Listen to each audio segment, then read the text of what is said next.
Hey, what's up? Today I want to talk about what actually is game on a fundamental level. It's something simple that almost everybody studying game should know, but almost everybody doesn't know. Clearly because they spend years of their lives focused on a bunch of stuff that doesn't matter and neglect the stuff that actually does. So what is game? Basically, if you look at it, it's communication. It's communicating who you are in the best possible way as quickly as possible. So the key word there is communication. It's about your communication, it's about your words. So let's talk about how to find those words and why words matter so much right now. Speaking of words matter, I have a very special announcement for you right now. Verbal Game Academy is finally here. The wait is over. It's live at verbalgameacademy.com, and actually there is a very special limited time sale on it, so you're gonna wanna check it out right now. It's basically my magnum opus on everything words, everything communication, exactly what to say, when to say it, how to communicate from meet to relationship and everything in between. Check it out, verbalgameacademy.com. For a moment, I want you to forget everything you've ever learned in pickup and just think very clearly and cleanly about what an approach is, what pickup is, what game is. The thing that's going to make it work, the only thing that could possibly make it work, is the things that the girl is perceiving about you, right? Because that's the journey. The journey is, girl starts with you as a stranger, ends with you as something meaningful and emotionally connected to her. Therefore, the process of game is a process inside the girl. It's a process that is occurring based on her direct experience. Now, why am I harping on this? It's because anything that doesn't relate to that direct experience is either useless or only minimally valuable. Anything that does relate to that experience is the most important piece of game. For example, inner game is one area a lot of people seem to think is the everything of game. But here's the problem. A girl can't sense your inner game directly, only indirectly. No girl ever said like, oh yeah, I liked him because he was so in state when he met me. No girl ever said that.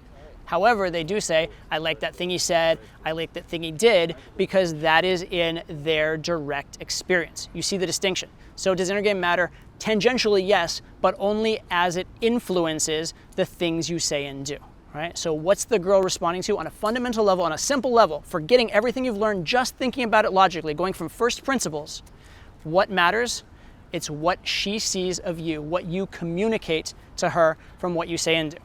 So that gives you a very narrow scope of the things that are most important, most crucial. And what is that? What you say? Absolutely. To an extent, your body language and your actions. That's it, okay? Those are the things she's cueing on, absolutely, like orders of magnitude more than anything else. Now, of those, a lot of people say, oh, you know, body language is the most important, only 7% of what she said, it's what you say, all that kind of shit, right? That all sounds great when you hear it in like a lecture or something like that, but think about this. What would body language be like without words? If you're trying to just like do some body language without the words that go along with it, right? Even like you have some like flirty, like push, like say you do the you and I would not get along, and you push her away, right? The body language, the push away, that's great, but do the push away without the words, it doesn't make any sense. It's useless, right? So body language is great, but it only works if it's congruent with the words. So still, the words are critical. And the words dictate the body language a lot more than the body language dictates the words, right? Guys somehow think they're gonna like strut in a certain way and walk over, and the girls will be like, oh, I liked the rhythm of his walk and I just slept with him. No, right? Absolutely not. Body language only matters as communication, and communication only makes sense if you have the words along with it. All right, same thing with facial expressions, which is actually literally just a form of body language.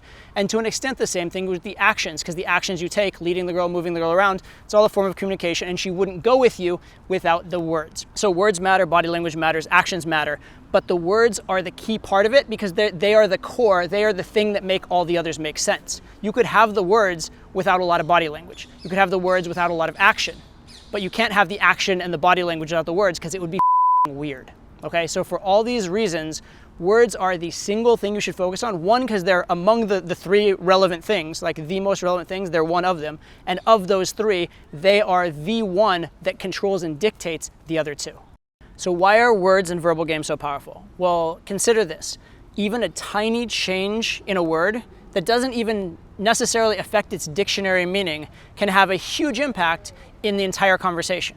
For example, let's say you were to describe a girl and you called her slender or you called her skinny, right? Slender is a huge compliment, it's kind of sexy, whatever. Skinny, not so much, not such a flattering thing to say, right? Or let's say you called someone normal, as in like they fit in, they get along, whatever, or you called someone average, which means it precludes them being above average or standing out in any way, shape, or form, right? Very, very different words. The dictionary meaning is almost the same, but the emotional meaning is huge. So a very small change, a change that is not a perceptible insult or a perceptible compliment, a change that is almost unintentional, can completely change a person's entire self-perception, a person's entire view of the relationship, a person's entire view of what you mean to them and they mean to you in a split second. And it's unintentional. We've talked a lot about game, about how it just happened, less is more, don't try hard, right? Imagine you use one word that means almost the same thing as another, and it completely changes the dynamic of a conversation. How incredibly powerful is that? And every single time you open your mouth, you have that power, you have that ability with, a subtle change of a word, or even a subtle change of the timing of your delivery to make all the difference in the world. The second reason words are so powerful goes back to a lesson that my 10th grade English teacher told me that I will always remember. He was asked why we had to do vocabulary exercises, and he responded, because every time you open your mouth, you identify yourself as a member of the ruling class. Now, that's not politically correct, especially not these days, but it does make a very valid point, which is that every time you open your mouth, you're conveying something about how you were raised, you're conveying something about your confidence, your success in life, your history with women, different things like that are conveying so much, so quickly, so succinctly, so easily, and so effortlessly. Again, it's a way to communicate in such a manner that the girl is getting the message, but not like you tried. There's this idea I call inception, right? Instead of you telling the girl something, she came to the conclusion herself from something you did unintentionally. Inception is one of the most powerful ideas in game, and the right words will lead to inception.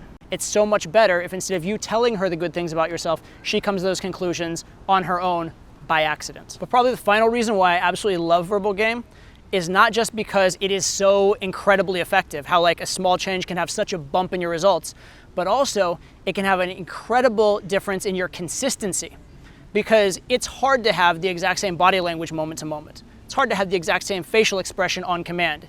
It's hard to have the exact same scenario when you open a girl, but it's very easy to say the same words. It's very easy to use the same formats. Right? It's not hard to have a push-pull in this interaction, a push-pull in this interaction. It's not hard to understand that after, you do a tease and she starts qualifying herself, you do a line that helps her qualify. These are consistent patterns that are gonna occur over and over again, repeatably, reliably in game. And that's why I can be so consistent. That's why my games aren't like amazing one day and then just awful the next day. That's why they're consistently amazing, because I have these repeatable formats, I have these repeatable understandings and habits of verbal game that I can do over and over again. And I can do them even in the situations bad, even when I'm out of state. Whenever, the verbals are always there for me. They're a foundation that I never lose. So as I said earlier, Verbal Game Academy is finally out. I know it's been a long wait, but why did I even make Verbal Game Academy in the first place? Of all the different projects I could have done, why this one? Well, as I've expressed in this video, I do believe, and from my experience I've seen, that verbal game is one of the most important and most effective modes of game. And also, it's been one of the most overlooked. For whatever reason, in the last decade or so especially, there's been this huge shift around like words don't matter, and it's all body language, interstate, and all this other nonsense, or even it's like the angle of your jaw or some whatever bullshit, okay? Fact of the matter is, in my experience over 2 decades, changing the words that come out of your mouth change everything. And it's so dramatic, it's so impactful, the progress is so fast, and it's so consistent. And I see students frustrated for years trying to do all these other things that just don't work, or only work like this much, right? You focus like a year to get this much improvement instead of you focus like 5 minutes and get this much improvement. It's ridiculous, right? Focus on what matters, and verbal game is probably the thing that matters and the thing that's been underemphasized more than any other in game. And that's why I'm so proud to be releasing this product and sharing what's worked with me or worked for me for the last 20 years with you. Whether or not you get Verbal Game Academy, which you definitely should do, focus on words. When you're talking to a girl, pay attention to the words you're saying. After your interaction, pay attention to the words you said, the words she said, analyze that aspect of your game and make it better. If you get that better, your results will increase exponentially. It is truly the keystone habit that makes everything else from game flow, and it's also one of the few things that she's directly responding to every second of the entire relationship. So focus on words. Words matter very, very much.